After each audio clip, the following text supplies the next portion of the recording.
ಅವಳನ್ನ ಎಷ್ಟು ಪ್ರೊಟೆಕ್ಟಿವ್ ಆಗಿ ನೋಡ್ಕೊಂತಿದ್ದೆ ಗೊತ್ತಾ. ಅಷ್ಟೊಂದು ಕಂಟ್ರೋಲ್ ಮಾಡಿದ್ರು ಅದೆಂಗ್ ಬಿಟ್ಟೋದ್ಲು ಅನ್ನೋದೇ ಗೊತ್ತಾಗ್ತಿಲ್ಲ ಮಗ.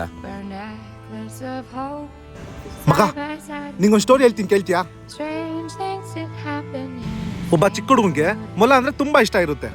ಅವ್ರಪ್ಪನ ಹತ್ರ ಹೋಗಿ ಕೇಳ್ತಾನೆ, ನಂಗೊಂದು ಮೊಲ ಕೊಡ್ಸಪ್ಪ ಅಂತ. ಅವ್ರಪ್ಪ ಸರಿ ಆಯ್ತು ಅಂತ ಕರ್ಕೊಂಡು ಒಂದು ಮೊಲ ಕೊಡಿಸ್ತಾರೆ. ಆ ಹುಡುಗನ್ಗೆ ಮೊಲ ಅಂದ್ರೆ ಎಷ್ಟು ಇಷ್ಟ ಇರುತ್ತೆ ಅಂದ್ರೆ ಅವ್ನ ಅದನ್ನ ಮನೆಗೆ ತಗೊಬರೋವರೆಗೂ ಸೇಫ್ ಆಗಿ ಪ್ರೊಟೆಕ್ಟಿವ್ ಆಗಿ ಗಟ್ಟಿಯಾಗಿ ತಗೊಂಡು ಹಿಡ್ಕೊಂಡ್ ಬರ್ತಾನೆ. ಆದ್ರೆ ಅದ್ ಮನೆಗೆ ಬಂದ್ಮೇಲೆ ಸತ್ತೋಗಿರುತ್ತೆ. ಅವನು ಶಾಕ್ ಆಗಿ ಅವ್ರಪ್ಪನ ಹತ್ರ ಹೋಗಿ ಕೇಳ್ತಾನೆ, ನಾನು ಇದನ್ನ ಸೇಫ್ ಆಗಿ ಪ್ರೊಟೆಕ್ಟಿವ್ ಆಗಿ ತಗೊಬಂದೆ, ನೋಡಿದ್ರೆ ಸತ್ತೋಗಿದೆ ಅಂತ. ಅದಕ್ಕೆ ಅವ್ರಪ್ಪ ಹೇಳ್ತಾರೆ, ನೀನ್ ಅದನ್ನ ನಾರ್ಮಲ್ ಆಗಿ ತಗೊಬಂದಿದ್ರೆ ಬದುಕಿರ್ತಿತ್ತು, ಅಷ್ಟು ಸೇಫ್ ಆಗಿ ಪ್ರೊಟೆಕ್ಟಿವ್ ಆಗಿ ಗಟ್ಟಿಯಾಗಿ ಇಟ್ಕೊ ಬಂದಲ್ಲ, ಅದಕ್ಕೆ ಅದು ಉಸಿರು ಕಟ್ ಸತ್ತೋಯ್ತು ಅಂತ. ಅದೇ ತರ ಈ ಪ್ರೀತಿನೂ ಹಂಗೆ ಮಗ. ಎಲ್ಲಿ ಪ್ರೊಟೆಕ್ಟಿವ್ ಆಗಿರ್ಬೇಕು, ಎಲ್ಲಿ ಫ್ರೀಡಮ್ ಕೊಡಬೇಕು ಅಂತ ಗೊತ್ತಿಲ್ಲದೆ ಎಷ್ಟು ಕಂಟ್ರೋಲ್ ಮಾಡ್ತೀವೋ ಅಷ್ಟು ಬೇಗ ನಮ್ಮನ್ನು ಬಿಟ್ಟೋಗ್ತಾರೆ.